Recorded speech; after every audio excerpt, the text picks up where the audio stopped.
Well, there are a lot of just they go in on certain days.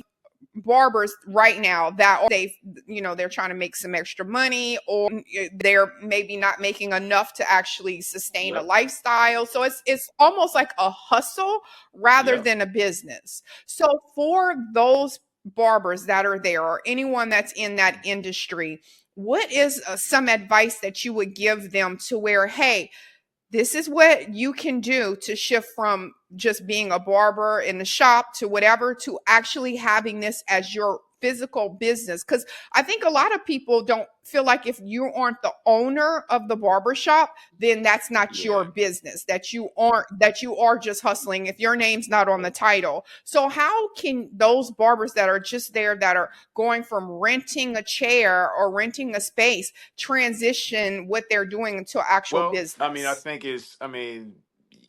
first of all, make sure you're set up. Make sure you have your LLC or your corporation or whatever you want to set up.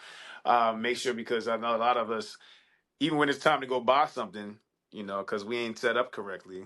So if you're going to be a barber, don't limit yourself. I think a lot of guys, I run into this with even some of the old school guys, because they're just used to just cutting, no enhancements, not adding any services to what they're doing, not selling any products to your client. But because your mindset is limiting yourself, you're looking at this as like a quick little hustle, and you're not thinking about it as the holistic approach. Like, why not just offer different services? Even as far as the hair units, there's a lot of barbers that be like, I'm not doing that, and I'm gonna just stick to cut. Like, why would you limit yourself? And I think that our mindset, the Bible talks about. I'm sorry, I'm not a spiritual guy, but the Bible talks about the people are destroyed because of a lack of knowledge.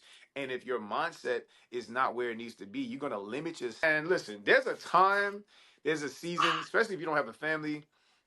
There's a time where you have to grind. I didn't get here overnight. I was already making multiple six figures before I even started doing the units. Always grow, always educating yourself to add more stuff to what you're doing. That's great advice. I just posted this Yeah. on my story. And it was a video, and it said, single gifted people don't understand multi Mm-hmm. gifted people. To a single gifted person, a multi gifted person, it looks like they're scattered Mm-hmm. all over the Mm-hmm. place, because we are doing so many things Right. because we're good Right. at so many things. So someone is looking at that and they're like, well, Wade, you're a barber. It's like you got to and you take time to master one thing, then move on to the next.